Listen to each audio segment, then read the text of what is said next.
Welcome to MotivationAddict.com with Julie Salon. This is where you will find inspiring stories on how to motivate yourself and gain momentum towards success, turning fear into confidence, and how to find divine flow, allowing you to crush your goals. Thank you for being here. And now, let's tune in to today's show. Welcome everyone, Julie Salon from Motivation Addict. In this episode, I am talking with Joey Emmert Evans. She's an amazing girl. She is a rider. She's an equestrian. She's moved a couple of times. She's lived in Illinois, Colorado, Connecticut, in my home state, Louisiana, back to Colorado and Washington. She's now a San Francisco resident. She's been there 10 years. She has a BS in physiology from University of Colorado in Boulder. She is married to Josh. She's a parent of 2 black labs, Bear and Birdie. She's also an FEI dressage rider. She manages the family farm Woodby Stables in Sonoma County, and she is co-owner of and founder of Woodby Tea. And she handles all the operations. Her mother actually runs Woodby Tea. She's an amazing competitor. We actually had a really great discussion. And even if you're not an equestrian, I would really urge you to listen to this. And the reason why is that she has really persevered through some struggles, personal struggles. She's worked with difficult horses, and she's really learned how to be mindful. She's taken mindful practices and made them a part of her daily life. And I think we can all learn from that. So I can't wait for you to hear this interview. We had a great time talking together. So I hope you will love this interview as much as I love talking with her. Joey Emmert Evans. See you on the inside. Hey everyone, Julie Salon from Motivation Addict. I am so happy you are here today. I have an amazing guest, Joey Woodby. She is an accomplished rider, and she also has her own business making tea with her mother. Well, do you do it now by yourself, or is your mom still in it? It's still a joint effort. She's awesome. She's our marketing and she's our sales guru. We joke she can sell ice to an Eskimo, and so I do most of the operations side of things. Awesome. So welcome, Joey. I'm so glad you could be here with us today. Thank you so much.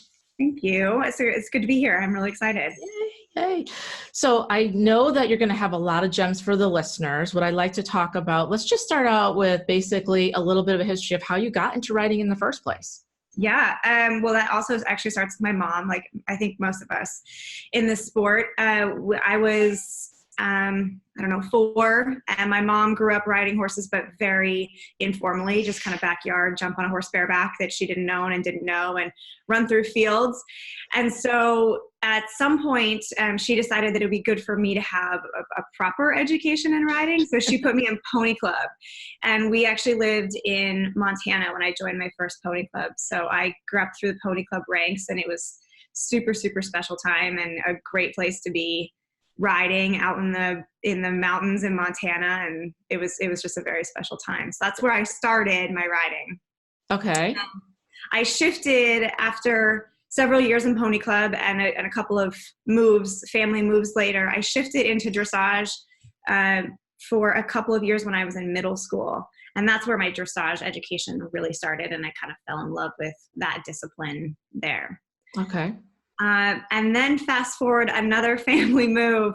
I was 16. I had a boyfriend. I wanted a car, and I was playing sports in high school, and I decided to give up riding. I had just a long commute to a trainer, and it was just kind of this point in my life that I think a lot of girls or guys reach, where the tug and the pull of other things of life just want to take you away. So I left the sport, and it was 12 years before I got back into it. It was a long time before I got back into it. Wow. So 6 years ago now that I got back into it. Wow. So now you ride full-time now in addition to doing your full-time job?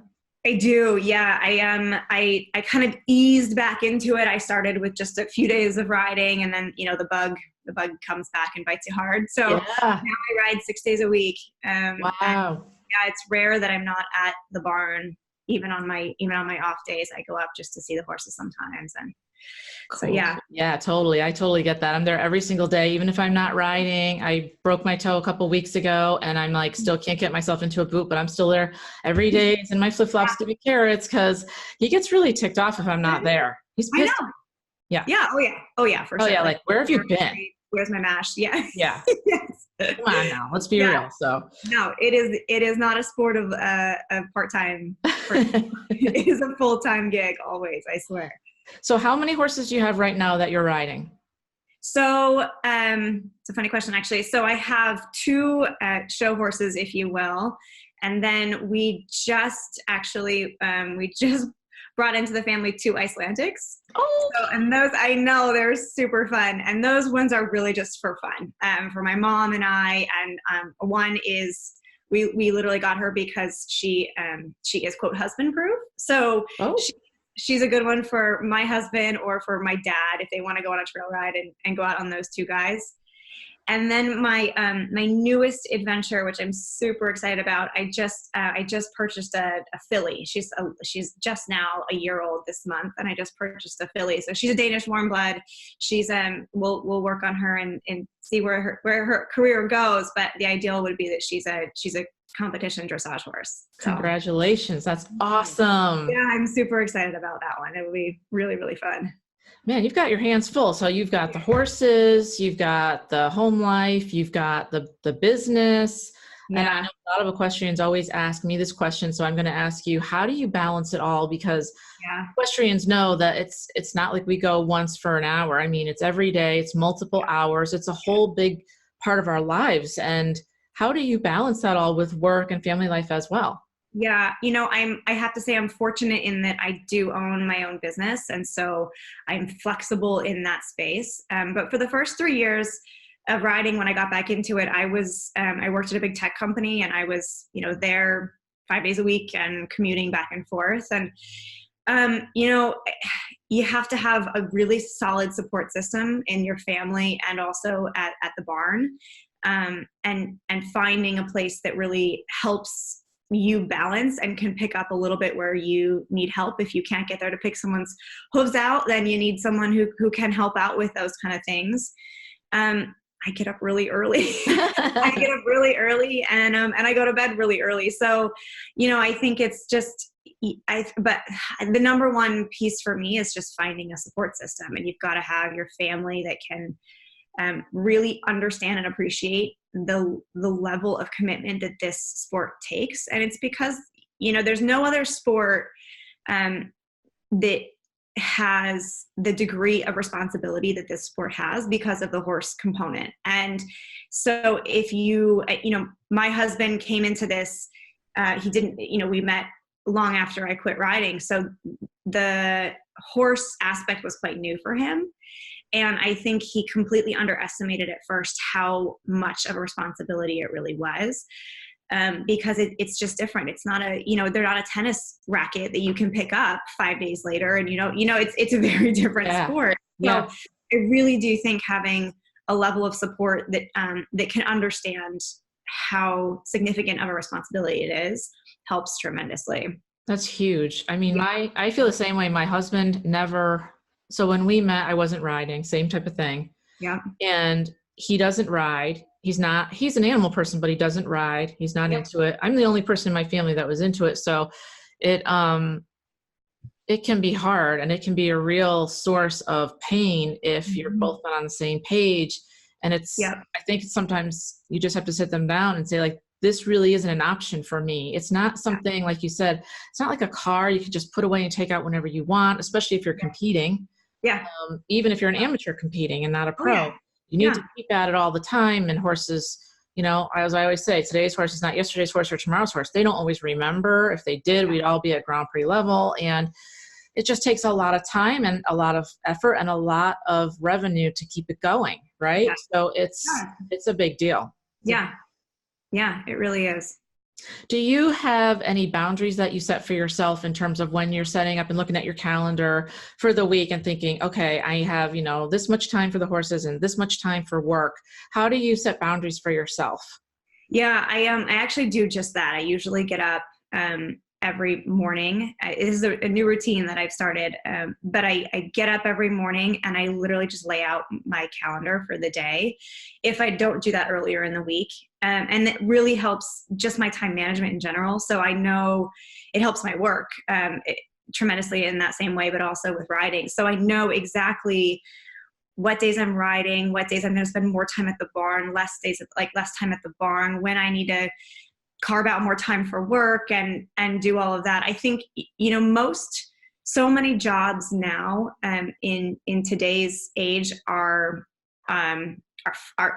flexible in hours, if you will, because of technology, right? So we have our laptops that we're constantly bringing home. Now we've got our phones.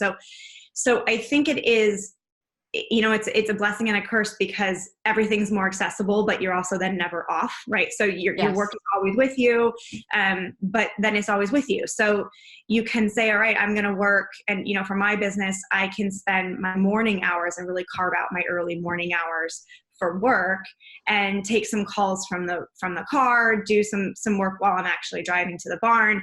And then I carve out my time at the farm, and then I'm back, working again at night. So I think you do, but you do have to really schedule that time, to your point, so that you can just use your time efficiently. And I'm, I don't have kids. So my time, I would say I have even more time than most riders out there, especially, adult amateurs.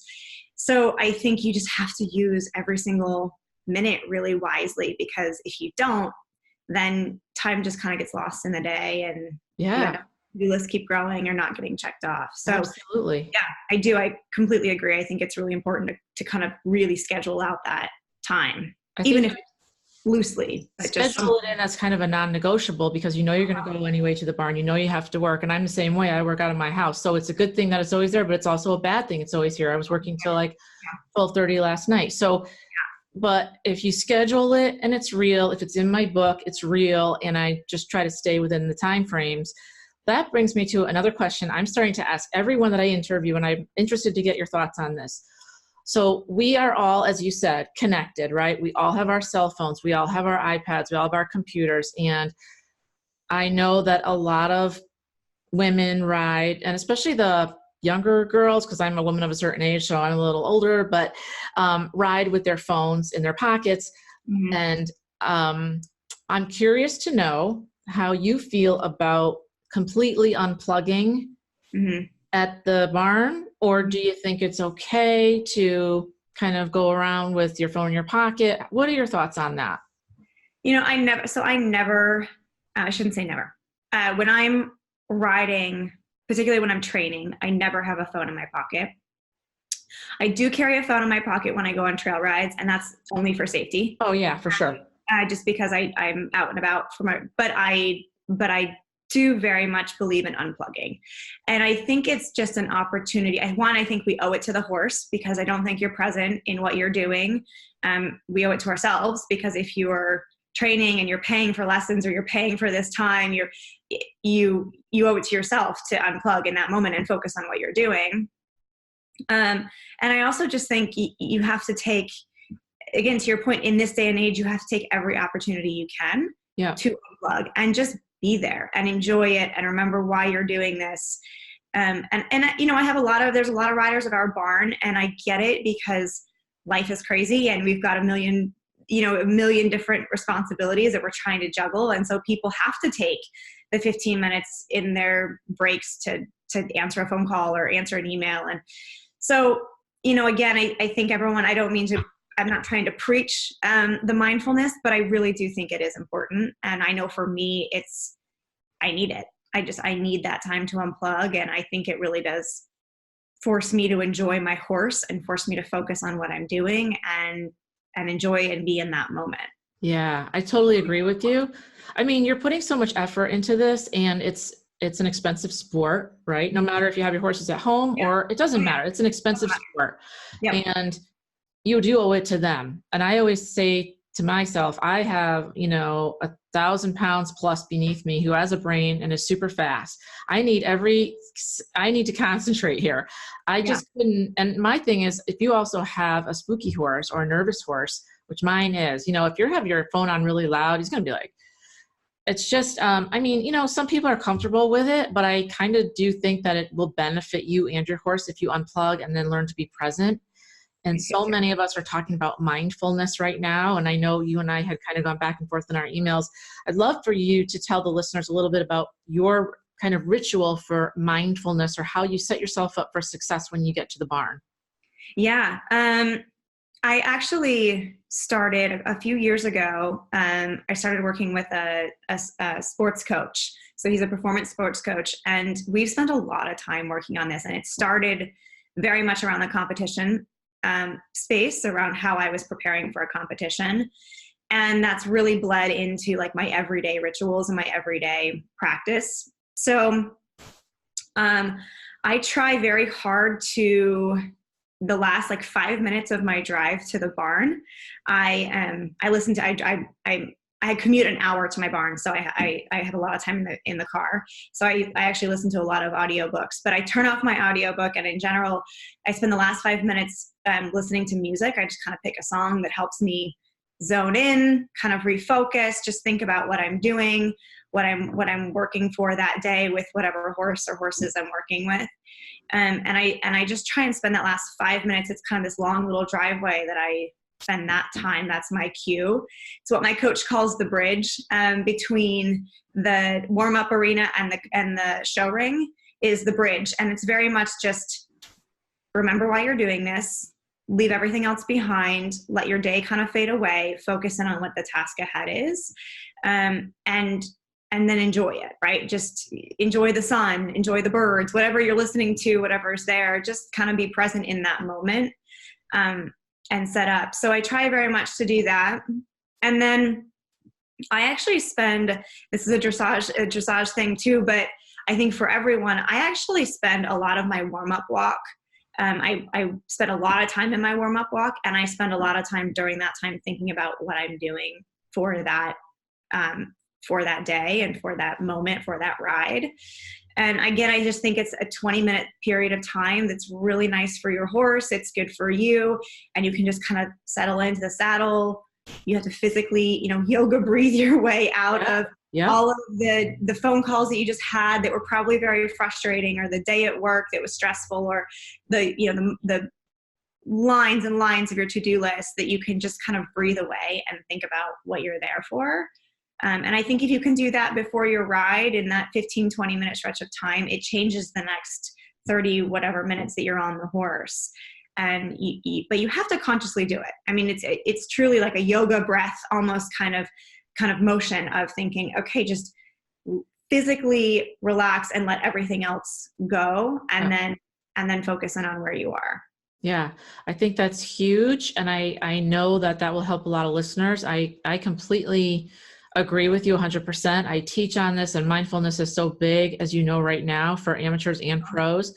And a lot of it is you're setting yourself up for success, because the way that you approach your horse, if you're carrying all that crap from the day, frustration, anxiety, long line at Starbucks, fight with your boss, it's all going to that 3 feet in your electromagnetic field. Your horse is going to feel that energy, and they know you, they know your visual face, and they know when you're upset and when you're happy. Yep. And if you can't drop that, it's going to carry through your entire ride. Yep. So I think that's such a good practice to have. And it is definitely not a one and done. It's definitely something you have to work on. But I think once you keep doing it, it just becomes part of your routine, right? Yeah, it totally does. Yep. Like anything else. Now, how do you handle, because you've got a couple different horses here, and I'm just looking over some of the notes that we had gone back and forth on. How do you handle tough or difficult horses? And I'm asking myself because I'd like to know, because my horse is super sensitive. I get the sensitive ones, and I get to be a nervous rider myself. So that's why I'm always trying to be present and calm down myself.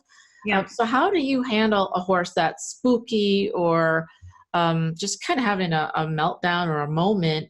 Or if they're trying to learn something and they're getting frustrated. You're not getting frustrated, but they're getting frustrated. How does that play out for you? I have to say that I think first and foremost, the number, I would go back to this on so many questions probably, but the first thing I would say is find some good eyes on the ground, find a good trainer, a good program, because they're going to help you in those situations too, right? Where something is going awry, and they can give you some direction of, whatever that might be, point them in a different direction, put your leg on, and so it's good to have some eyes on the ground to help you to coach you through that, of like, here's what you physically should do with your body or the horse's body. Yeah.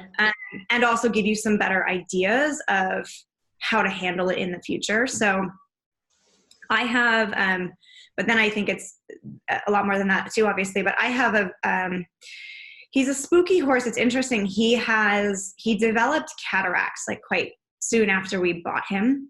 And they're not severe enough to do surgery, but they very much bother him. I actually can't imagine he can't understand that he has blind spots now, right? But he has no way to rationalize all of a sudden he has blind spots. So with him, he gets very, very nervous about oncoming traffic of other horses. So in the warm-up arena, it's like dodgeball. It's like this game of dodgeball. And in our indoor, and then he's also very, very nervous about big changes in light. Yes. So I think to me, it's very much just a diagnosis of the spookiness, right? Because spookiness to me comes out of just a couple of different reasons. And one, is there a physical pain that you're asking them to do something, and there's physically something there that they just can't tackle, or it really hurts, and so they don't want to go there, and so they're trying to get out of it through a spook or through a pushback or whatever it might be. So is there some sort of physical discomfort? And I think we as horse owners need to figure that out, right? That's our responsibility. Yes.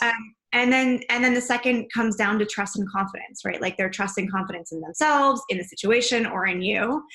And I think that's where it then becomes a process of, there are some flat out naughty horses that are just naughty from whatever in their past happened or whatever in their characteristics, they can be naughty. But in my experience, most spooks are not naughty. They're not trying to get you off their back. They're not trying to toss you.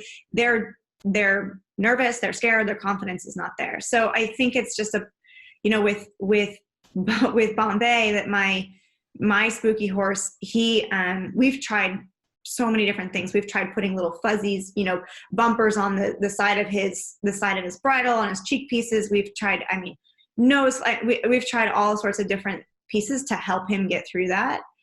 And at the end of the day, the more confident he is with me, and the more I can anticipate what exactly he's going to spook at, or what situation is going to make him nervous, and can I help just alleviate some of that stress by either dodging it completely if it's a situation where you can, or finding a system that works for him. So there's one particular spot in our arena that, bless his little heart, he will spook at every single time he walks by it in the indoor. It's where the dragons are, Joey. That's where the dragons are. Oh yeah, and they are going to eat him, and he knows it. I want to. Yeah, it's unbelievable. And you just have to chalk it up, and I have to say, this is just him, and he is not being mean. He is not doing this. He's not doing this. He is genuinely afraid of something in this moment. And so, my trainer and I have worked out the system where if I need to ride a downward transition in that place to get us through it, and then we pick back up after, or in our warm up, if it works better for him, just to kind of stay quarter line, not on the rail, work through little systems that just make it better and slowly chip away at it. Yeah. But I really do think if you can find one, if you have a trainer or any set of eyes on the ground that make you more confident, then that helps you get through it, right? You don't need somebody yelling at you, trying to push you through this and keep them forward, that the chaos of that. But someone who helps you just confidently kind of chip away at things, then that helps. And if they can help with solutions here, or try this there, and see what you can do. But at the end of the day, it's just patience in my mind. Yeah. All patience with yourself and with them. With yourself and them. I totally agree with you. And a lot of us, it comes down to expectations too. A lot of us have expectations of ourselves and our horses that is not realistic. There are a lot of amateurs out there who think that they need to ride like a pro, their horse will be like a pro, or they want to go to another level, their horse physically can't get there. So it's all about managing the expectations, being patient, trying to figure out, is this horse really scared? Because that's one thing. It's another thing if it's something that they're reacting from, that you can get them through it, and you can maybe just downshift a little bit, and then things will be okay. I try to set them up if I know exactly where that spot is and you know where that is, and you just do everything you can to try to make it as comfortable. I try to take all the obstacles out as much as I can and make it as comfortable for both of us as we can. If I move over a little bit, it makes it better on both of us. I mean, I'm not competing at that second. It's okay. The world's not going to stop. Yeah. You know? Yep. But and at the end of the day, you're just trying to build their confidence that they can get through it. Right. That they will survive and they will get through it. If it's a spookiness, I think if it's something physical in their training and they're reacting in the training, like you said, if you're asking something and they're confused and they're getting frustrated, I think you then have to very much go back to, okay, what am I trying to accomplish? And if they're very, very resistant, and of course, depending on the horse and the level of training and their strength, I think you have to say, okay, if it's a horse and I'm asking for this, really big half pass and they can't give me that, then maybe I need to ask for a shallower one right now. Or, if I'm asking for a walk canter transition and it's really not getting through and they're really getting frustrated, right, maybe go back to the trot canter transitions or something that's a little more familiar that helps build their confidence so that they can feel good about what they're doing. Right. Because you always want to give them the confidence, especially if they're really trying and they're learning something. Yeah. You have to reward every try. And one of my friends said, it doesn't have to be pretty all the time. Especially if they're learning, it's not going to be pretty. So it's just a matter of getting them through and then, giving them that positive reinforcement so they learned it. And then you work on it from there. Yeah, exactly. Yeah. So if your horse, one of your horses is hurt and you're just about to go into a competition and then you have to pull out, how do you mentally handle that? Because I know that's something that a lot of people think about. Like, I love my horse and we've spent all this time and we've gotten to this level, but right now he can't do anything until he heals up. And it's like really hard mentally. And it doesn't seem like a lot of equestrians talk about that. They just kind of accept it, but they don't discuss it. How do you feel how do you work with that? Something like that type of scenario? Yeah, well, I actually just had this happen last year. We had some really lofty goals for this season, and my horse was injured at the end of last year. So I just went through this, and I skated through it a little bit, just thinking, Joey, you've got champagne problems, right? Like this is a champagne problem and you need to just buck up. And I think I ended up talking a lot to my coach about this. And he said, the first thing you need to do is you need to acknowledge your disappointment, right? Especially if you're working towards a competition, you've got, really serious goals and you've spent a lot of time, spent a lot of money getting here. And then this happens and it's so disappointing. And so I think first and foremost, you've got to acknowledge it. You've got to acknowledge and just give yourself that time to be bummed and to be sad and to be disappointed. And then I think, I'm fortunate that I have another horse that I can still ride, but I think in any space, if you can just get on a horse, any horse, right? Just if you've got a trainer with maybe some sales horses, or if there's some lesson horses you can take, or if somebody else will let you get on their horse, just to keep riding and stay in the saddle and keep working on your goals. I think that helps. But it's just unfortunately it's part of the sport. And I think it's until you go through that the first time, you don't really understand how much a part of the sport it is. Like, I mean, these animals, we're asking them to be professional athletes, if you will. And there's no professional athlete that at some point in time doesn't have an injury, right? Minor or major. And so it's unfortunate that it's just part of it. But I think more than anything, the challenge is accepting it, is just accepting that it's there and then finding how you can stay involved. Like I mean, after my horse was injured, I was still auditing clinics. I was still going out and listening to lessons, still just trying to keep educating myself and stay involved as much as I can. Yep. And anytime anyone offers to get on a horse, like if it's my Icelandics, I don't care. I'm on the horse, right? Like we're working on our little leg yields and our shoulder. Yeah. So I think it's just, if you're fortunate enough that you can still stay in the saddle, to just kind of mentally and physically stay in the game. but it's tough. It's really hard. And you got to fight a little bit of jealousy because you always feel like, oh, well, this person's out there and I should be out there. And, but I think you need to let yourself also just feel the disappointment before then remembering it's also, champagne problems. It's at some point too, that we're still very fortunate to be in this and we get to do it. Yeah, we are. And they are magnificent animals. They're master teachers. They all really have their moments, and they're just like humans. They can break down, and it's all about, like you said, just staying in it as best you can. Yeah. And sometimes we get horses with problems that we didn't know were even there.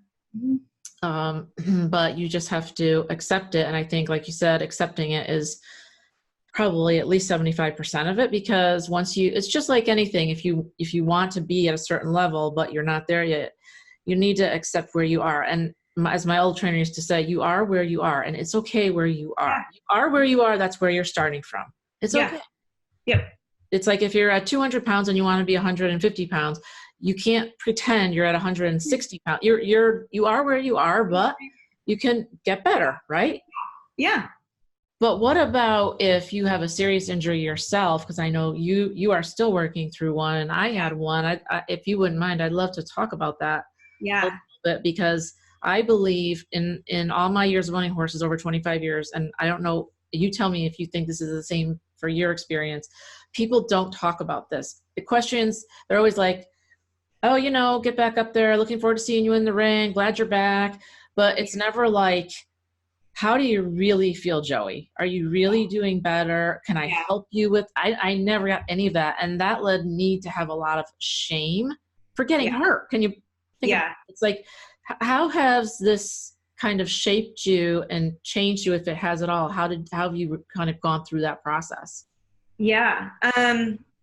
Well, I do think I had this was recent. My horse that's rehabbing. I was hand walking him actually, and he spooked. He's 95% of the time he's perfect, and the other 5% of the time he gets fired up, and so he spooked and he bolted, and I held on because all I could think of was, he's injured, don't let him run. And so I got pulled down and I caught his hoof in my cheekbone. So I broke my cheekbone in 4 places and had to have reconstructed. It was a long story, but it was obviously a fairly traumatic injury. And I think, so it's interesting because I was back in the saddle 2 weeks after my surgery. And I was fine in the tack, not nervous. I mean, this was just 3 months ago. So I'm not nervous and quite fine in the tack, but I do find myself getting nervous on the ground when I'm handling them, and specifically him. I haven't spent much time handling him since then because I get nervous, and I'm generally not a nervous person. So I think, to your point, especially in the dressage world, there's this whole persona and this whole expectation that your horse is obedient, right? That there's no spookiness, that everybody is calm, everybody is bomb-proof, everybody's fine. And so I think there is a level of shame or embarrassment that your horse got lit up, right? Or that you didn't stay in the tack, or that you did something wrong, or that you aren't a good rider, or that you aren't confident on the ground. So I do think there is that level. I also think it's a little bit around, if you don't talk about it, it's not there, right? Like, and there's a little bit of no one wants to get hurt. So if we kind of pretend that you don't get hurt, then you won't get hurt. And so I think that there is something to be said about getting back on the wagon. So I do think you have to force yourself to get back out there and push out of your comfort zone. But I think you have to be very, very diligent in how you do it. So because you need to build back your own confidence in a very slow pace of time, and you need to realize and acknowledge and own your own fear after going through this, because there will be one. I mean, no matter what the accident is, there's absolutely going to be some level of fear, whether it's subconscious or not. Right. Your own body reacting, right? Like you don't even know it, and it's there. Yes. And so, like, for example, I I went to the woman who I love dearly. I have a great relationship with her, runs the rehab program where he is. And I said, hey, I need you to literally walk next to me while I hand walk my horse for the next however long it needs to take. And it's an ego blow because you don't want to sit there and think, I've been riding for how many years of my life and I've owned this horse for how many years, but I don't feel comfortable hand walking him right now. That's exactly what I said to myself. Yeah. And you have to own it, and you have to just, you have to just swallow the ego pill and know this is going to be very humbling, but I actually need someone to walk next to me right now with my horse because I am going to freeze in a moment. If he just puts his head up and looks at something, yes, then I'm going to freeze. And so again, I think it comes back to that support system. And if it's not a hand walk and instead you had a bad crash or bad fall off of them, then, maybe you need to have somebody else in the arena with you at all times. Maybe you need to make sure the horse, has a nice little lunge before you get on, or something that is just going to make you feel more confident. Because like we said earlier, the horse is absolutely going to feel whatever emotion you're putting off. Yeah. And so if you get up there and you're scared, they're going to know this, and it's likely not going to help any situation. So I do think it is just, again, swallowing the ego pride. I've spent a lot of time talking to other riders who have gotten injuries, and significant ones, and we've had, and they all feel the same way. So I do think a lot of it is just, kind of being the first to say, yeah, I'm nervous about this. And yeah, I don't feel 100% confident doing this. And I know that's a little embarrassing, but that's what it is right now. And then making a plan and having the support system to get back into it in the right way and take it as slowly as you need to. Yeah, I agree. Taking it slowly is a big thing. The other thing is I had a really pretty bad accident a couple of years ago, and he just basically did a 180. We were done for the day. Yeah. 180. I fell off and I hurt myself, and nothing like you, not surgery wise, but significant enough for me to go into shock and all that fun stuff. So I actually work with clinicians who help veterans with PTSD, soldiers, and abused women. And what I asked her about this scenario, and she said that what happens is your brain heals, but your body remembers the trauma. And especially if you go back to the same place, because it might have happened in your happy place. Yeah. Mine did. And if you go back there, your whole body just tenses up, because I can be okay to a certain point, but maybe it's just as I'm putting my gloves on, or it's a certain point, and that's when I know it's there again. So I agree. Lunging is always a good thing. Yeah. Having somebody there as a pair of eyes always makes me feel safer for some reason. I don't know why. I just feel safer. Yeah.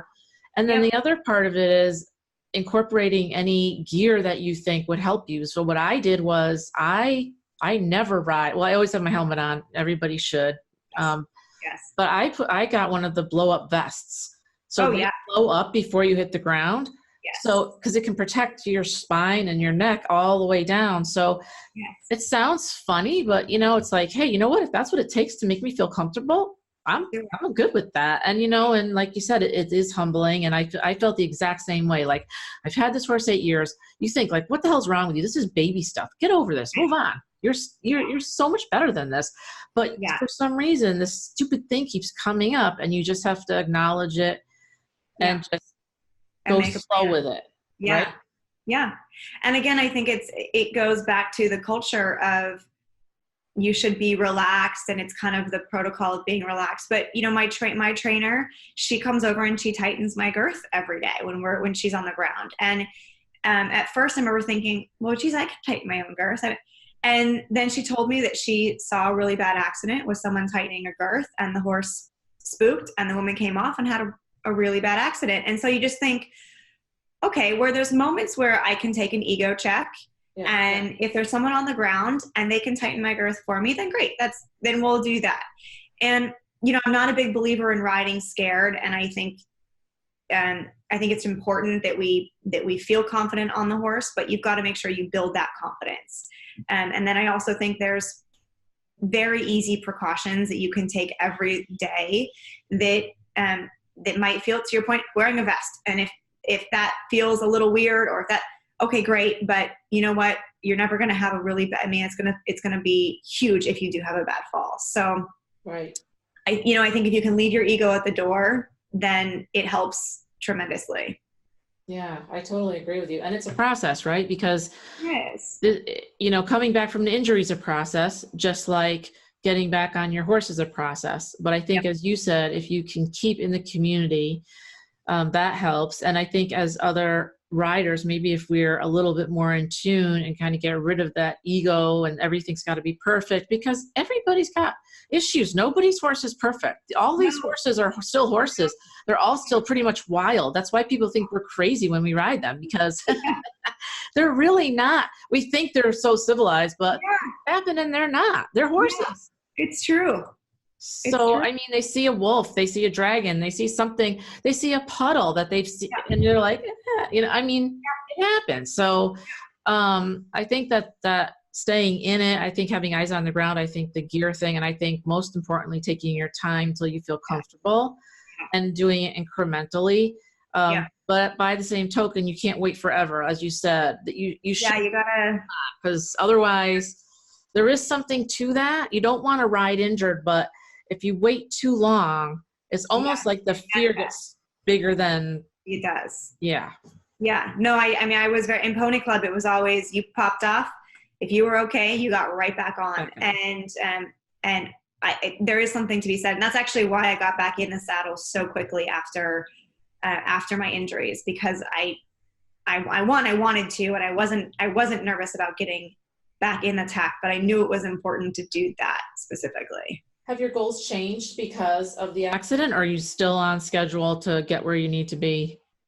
No, they haven't changed. I mean, honestly, my horse rehabbing is kind of the biggest change in just my near-term goals, but everything has stayed the same. Wow. And for me personally, everything has stayed the same. It's more working with that horse specifically on the ground that I have to spend. That's the psychological work that I have to do. And that's going to take me some time. I know. Just getting the support that you need with that. Yeah. Exactly. Yeah. Yep. So I know you've talked a lot about mindfulness, and what are your top 3 tips that you could give to the listeners to have them be more mindful or approach their riding in a different way? What are your top tips that you could give to them? Yeah. I've been harping on this a lot, and I would honestly say, my number 1 tip across the board is find the right trainer and the right program. And I think this translates into mindfulness, because I often see, it kind of blows me away the number of times that I see a trainer treating a client poorly. And I go back to, this is your client. Like, we are paying someone to help us with this. Mm-hmm. And, not only is that person supposed to help us train in whatever discipline it is, in whatever capacity your goals are, but they're also supposed to just support you as an individual, right? And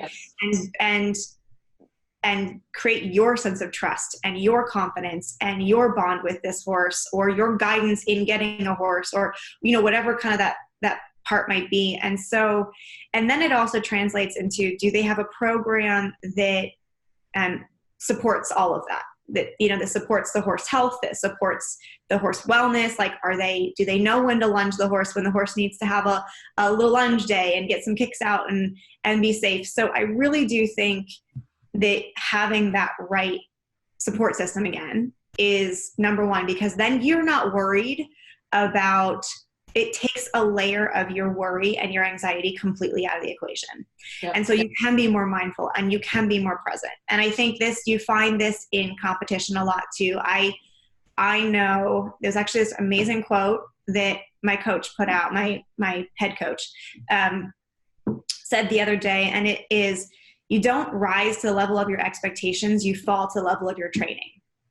And it's one of the most impactful quotes I've ever heard. And I find myself repeating it over and over, because when you start to get nervous, whether that's at home, whether that's on a trail ride, whether that's in the show ring, you're going to revert back. Your brain is gone all of a sudden, and you're on muscle memory only. Yeah. And so whatever muscle memory you have been training is what's going to happen. And so if you have a trainer that has been coaching you along the way, and whether that's from how to do a movement, how to, ride a fence, whether that's from how to ride the spook that your horse has, that's what's going to carry you through that moment when you're alone.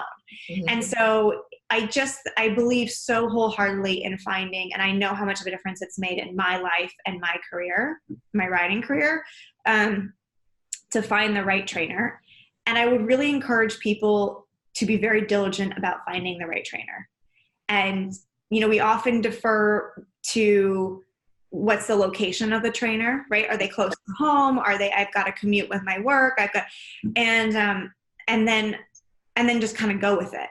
Yeah. And then we get stuck and we don't change trainers because there's drama involved in all of that, right? And there's a community that's there, and again, it's anxiety ridden around changing a trainer. So I really think that when people go to find a trainer, interview people just like you would if you were, if you're shopping for a house, you don't look at one house and you go there. Right. Because of the location. You look at multiple houses. I mean, this is a big investment.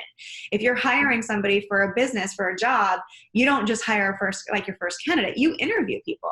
Right. And so I think as clients, we also have, the ability, and we should own that ability to interview those trainers. Take a lesson with them. Watch their lessons.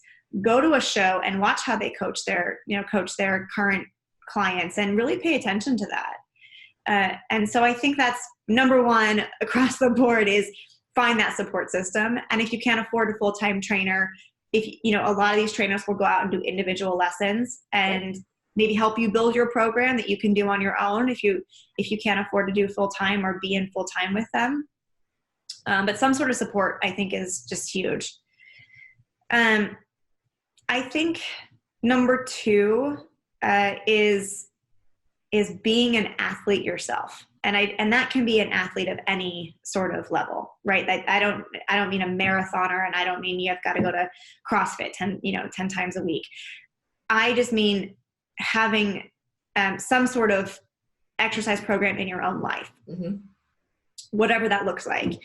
And I think for me, that's kind of threefold. It's one, because it's obviously healthy for you. It's good for your brain. You get your endorphins. I'm a happier, healthier, less stressed out person when I have a workout program. I think it makes you a better rider physically. You've got a stronger core. You've got, better control of your muscles. It makes you a better rider.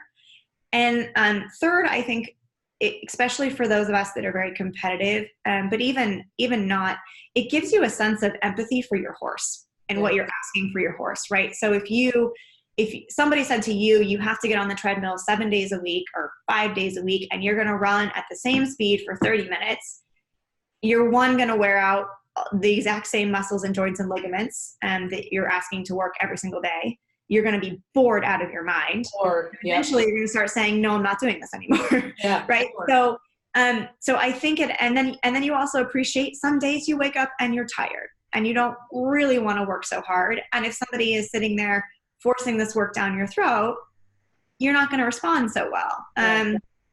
So I just think it's really important for us. I know when I do hill work with my horses, I appreciate that that's hard because I just ran hills yesterday.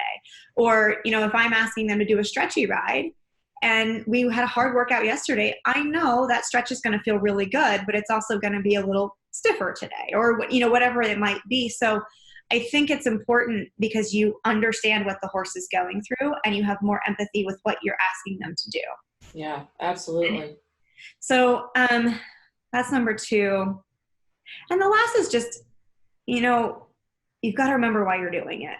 And I think it's just really important that you always come back to the love of the horse, right? Yeah. Like I love dressage and I love competing, but that is all wrapped up in just my love for the horses, my love for the sport. And I actually get quite emotional talking about that, because for me, the horses are my therapy.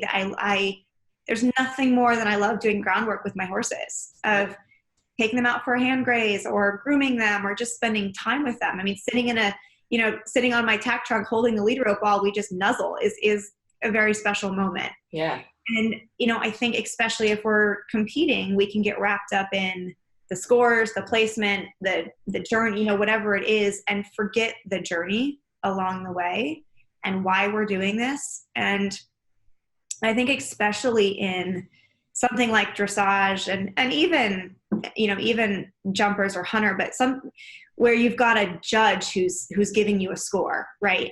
And you get lost in what that judge says or what that score is, instead of remembering, especially if you have a spooky horse or you've got a horse that was really difficult to train and you've come so far and done so much with this horse, and the judge doesn't see those years of work and the hours put into it. They just see what they see in front of them, and that's not their fault. That's their job.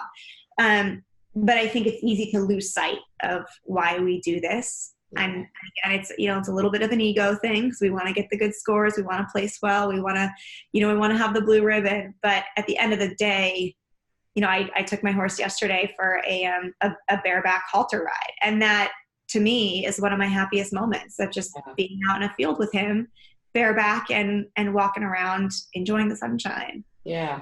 So I think that's, at the end of the day, we can never, ever, ever lose sight of that. And if you do, it's got to be a big check.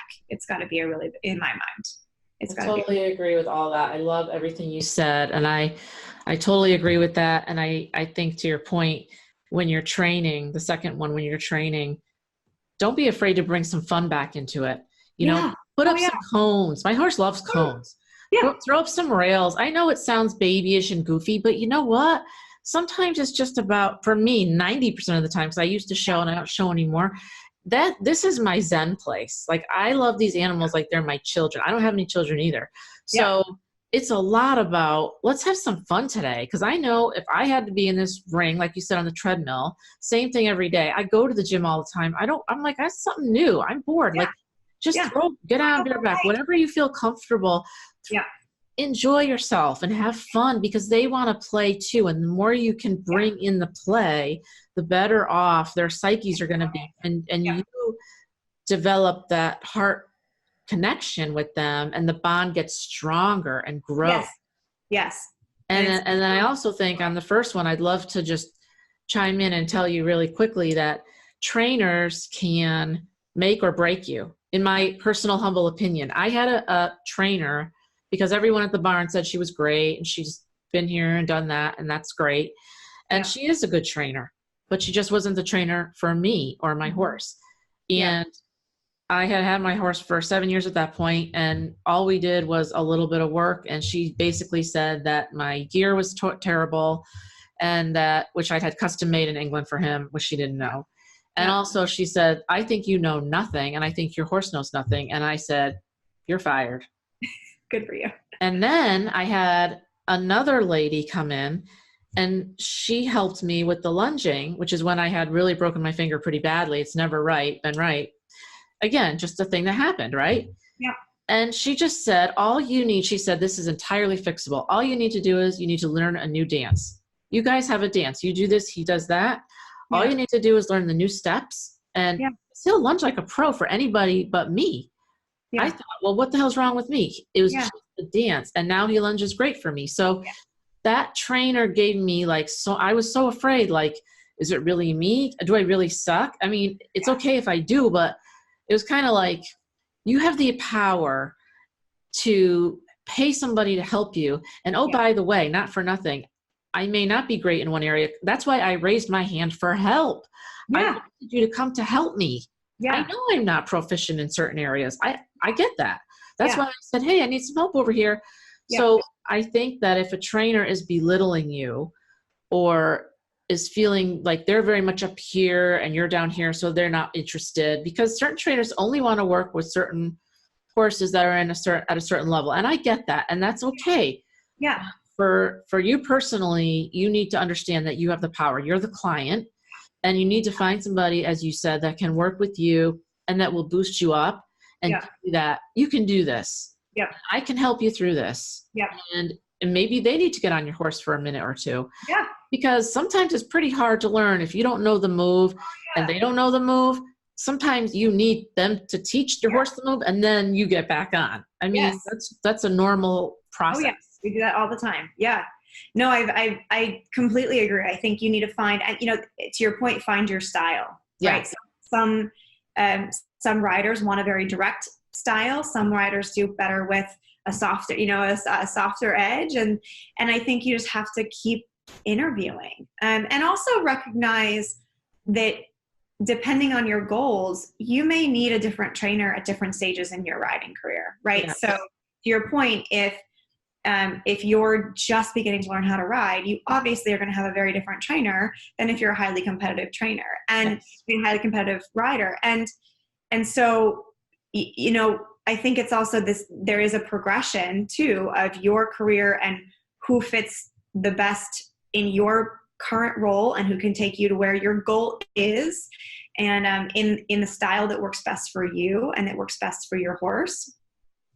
And just be persistent about finding that right match, because to your point, it will completely change your entire relationship with your horse, with your riding, and the experience of it all. Absolutely. And be diligent. I mean, it's okay. I used to drive an hour each way to my barn too, every day for years. It's okay to trailer out. It's okay to, I'd rather have the right person that will support us both. And what I always say, most importantly, my horse has to get along with that trainer. If my horse doesn't like that trainer, I mean, I've had some that have been very rough. And if you have a sensitive horse, there's different trainers, as you said, for different levels, for different times of your life, and for different horses. All horses are different. But if you have a sensitive horse like I do, if they're rough, it's not a good situation, because you need more.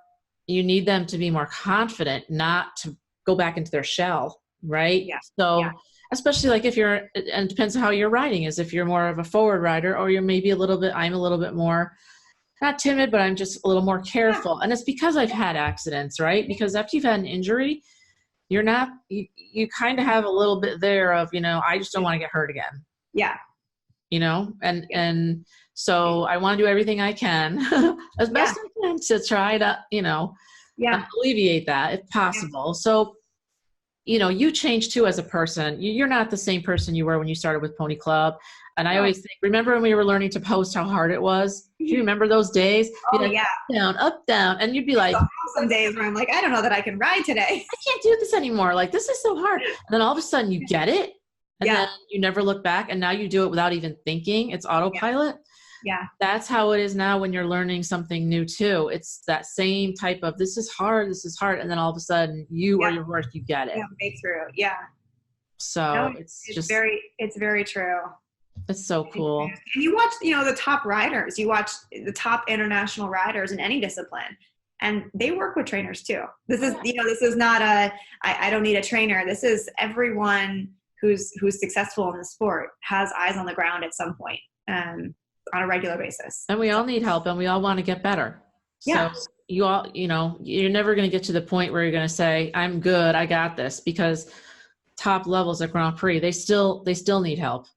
So it's the humbling and to me the most motivating of the sport is just when you think you're getting it, your level of expectations changes, and then you're feeling like, gosh, I don't even know if I can post a trot today. So it's an ever changing target as you get better. It's always changing. But that's the good part. That means you can ride for your whole life. There's people in their 60s riding, and you just have to find the right horses. And there's so many horses out there.